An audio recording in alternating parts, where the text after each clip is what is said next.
খ্রিস্টীয় বন্ধুরা, আপনাদের প্রত্যেককে প্রভু যিশু নামে স্বাগত জানাই। আপনারা দেখছেন জিসাস ভয়েস বাংলা চ্যানেল। আজ আমরা একটি গভীর প্রশ্ন নিয়ে ভাবব এবং আজকের বিষয় বা আজকের প্রচারের টাইটেল এই প্রশ্নটিকে নিয়ে, তাঁর আদেশ আমার নয়নের অশ্রু, আমি কি সত্যিই শান্তির নীড় পাব? আজকের বিষয় বা আজকের প্রচারের টাইটেল এই প্রশ্নটিকে নিয়ে, তাঁর আদেশ আমার নয়নের অশ্রু, আমি কি সত্যিই শান্তির নীড় পাব? আমাদের জীবনে অনেক সময় ঈশ্বরের ইচ্ছা মানতে গিয়ে কষ্ট আসে, চোখে জল আসে, কিন্তু সেই অশ্রুর মধ্যেই কি লুকিয়ে আছে শান্তি? আজ আমরা সেই উত্তর খুঁজব বাইবেলের আলোকে। ঈশ্বরের আদেশ ও মানুষের সংগ্রাম। ঈশ্বরের আদেশ সবসময় সহজ হয় না। আমরা শাস্ত্র থেকে একটি বাক্য দেখি, লূক 9:23। যে আমার শিষ্য হতে চায় সে নিজেকে অস্বীকার করুক। এখানে প্রভু যিশু আমাদের শেখাচ্ছেন নিজের ইচ্ছা ত্যাগ করতে হবে, ঈশ্বরের ইচ্ছাকে গ্রহণ করতে হবে। কিন্তু বাস্তবতা হলো আমরা কষ্ট পাই, আমাদের হৃদয় ভেঙে যায়, চোখে জল আসে।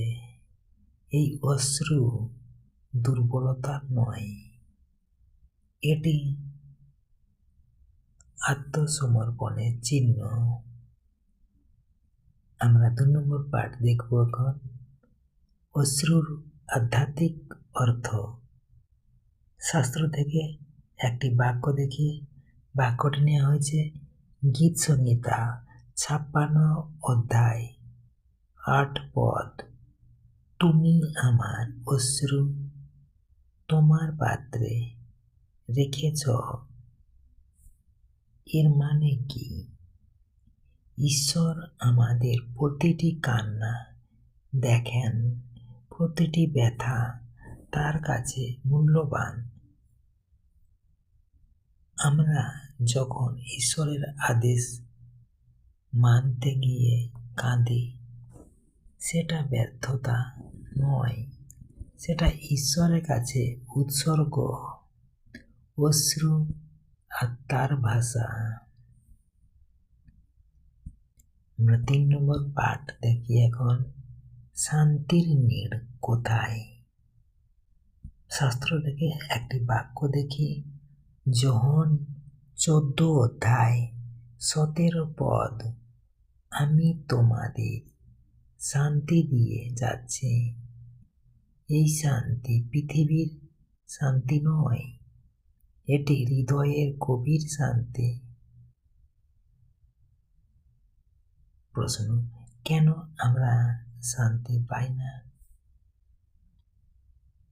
কারণ আমরা ঈশ্বরের উপর সম্পূর্ণ ভরসা করি না। আমরা নিজের ইচ্ছা ধরে রাখি।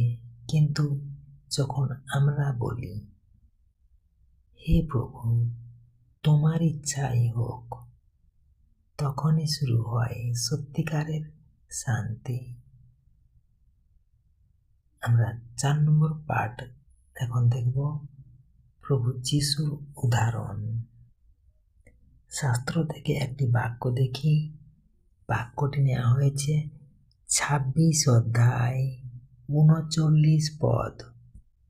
হে পিতা, এই পেয়ালা আমার থেকে সরাও, তবুও আমার ইচ্ছা নয় তোমার ইচ্ছা হোক।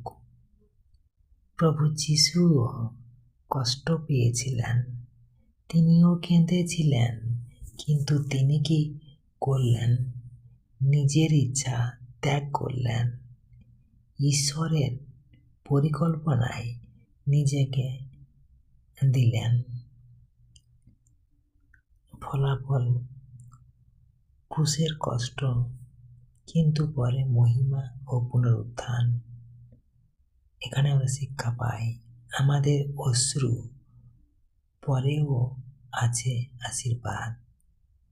5 নম্বর পাঠ, কেন কষ্টের মধ্যেই শান্তি। শাস্ত্র থেকে একটি বাক্য দেখি, বাক্যটি নেওয়া হয়েছে রোমিও 8 অধ্যায়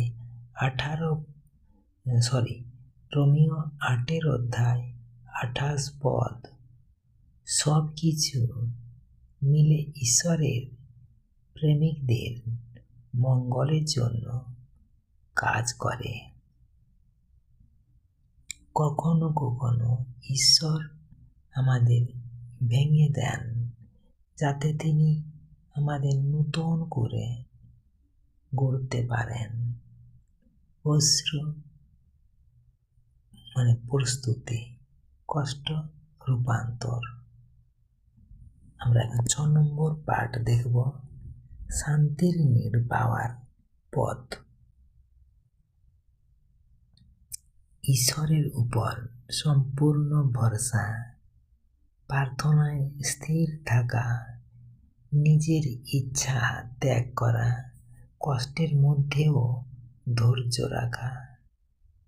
আমরা শাস্ত্র থেকে একটি বাক্য দেখি, বাক্যটি নেওয়া হয়েছে যেসায়া 26 অধ্যায়ের 3 পদ। যার মন তোমার উপর স্থির, তুমি তাকে সম্পূর্ণ শান্তিতে রাখো। আজ আমরা শিখলাম, ঈশ্বরের আদেশ মানতে গেলে অশ্রু আসতেই পারে, কিন্তু সেই অশ্রু বৃথা যায় না। সেই অশ্রুর মধ্যেই লুকিয়ে আছে শান্তির নীড় বা শান্তির ঠিকানা। মনে রাখবেন,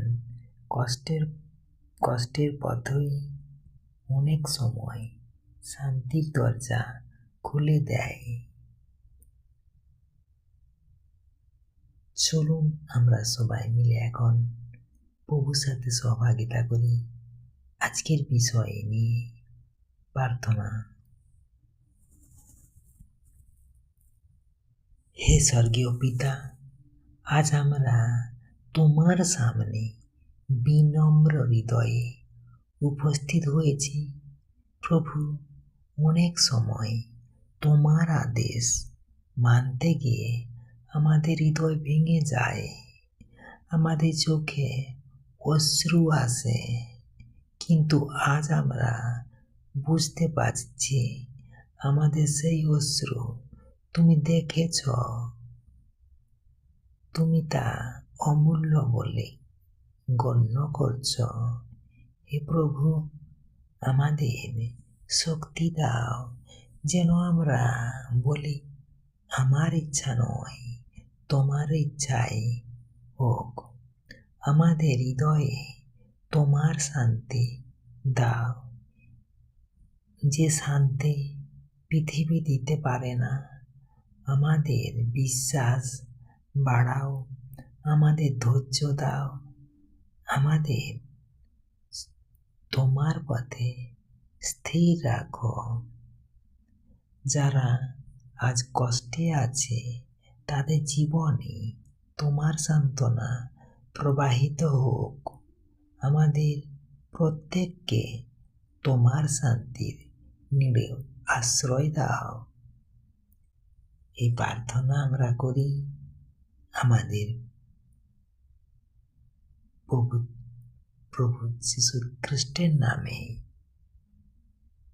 আমেন, আমেন, আমেন। জয় যিশু, প্রেজ দ্য লর্ড। আমার প্রিয় খ্রিস্টীয় বন্ধুদেরকে আপনাদের প্রত্যেককে ধন্যবাদ আজকের এই আলোচনায় থাকার জন্য। আপনাদের যদি আশীর্বাদ পেয়ে থাকেন আজকের বিষয়ে বা আজকের আলোচনায়, তাহলে এই বার্তাটি বা এই মেসেজটি অন্যদের সাথে শেয়ার করুন। ঈশ্বর আপনাদের সকলকে আশীর্বাদ করুন।